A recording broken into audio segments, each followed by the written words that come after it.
Another major enlightened absolutist, though one who often talked more enlightenment than he actually practiced, was Frederick II of Prussia, better known as Frederick the Great. He ruled Prussia from 1740 to 1786, almost exactly the same years that Maria Theresa ruled Austria. Frederick earned the title the Great largely because of his military genius, not because of his record as an enlightened reformer. Still, he did adopt some Enlightenment ideas and liked to present himself as an enlightened monarch. Frederick corresponded with leading Enlightenment thinkers, including Voltaire, who even stayed at Frederick's court for a time. Frederick frequently used the language of Enlightenment philosophy. One of his most famous statements captures this spirit well. "My chief occupation is to fight ignorance and prejudice in my country. I will enlighten my people, cultivate their manners and morals, and make them as happy as human beings can be, or as the means at my disposal permit."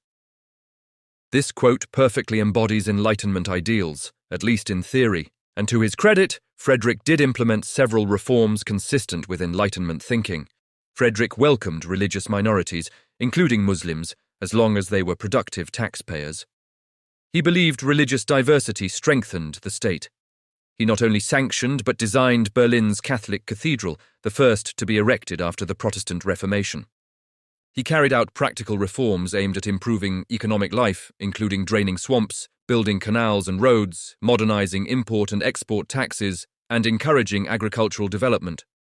Frederick codified Prussian laws, making them more uniform and, at least somewhat, more equitable. These measures earned him a reputation as a progressive ruler. For all his enlightened rhetoric, Frederick stopped well short of the radical reforms introduced by rulers like Joseph II of Austria. Frederick did not introduce freedom of the press, abolish serfdom, or significantly reduce noble privilege. In truth, Frederick preferred to preserve the traditional Prussian social order.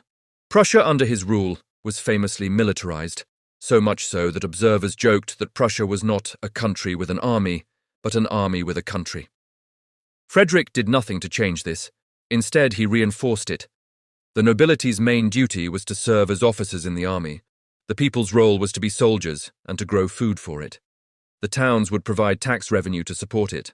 In short, almost every part of Prussian society existed to strengthen the military. That was how Frederick wanted it, and that is how he kept it. Frederick the Great was a fascinating blend of Enlightenment language and traditional absolutist practice. He loved the ideas of the philosophes, enjoyed the company of Voltaire, promoted limited reforms, and supported some freedoms.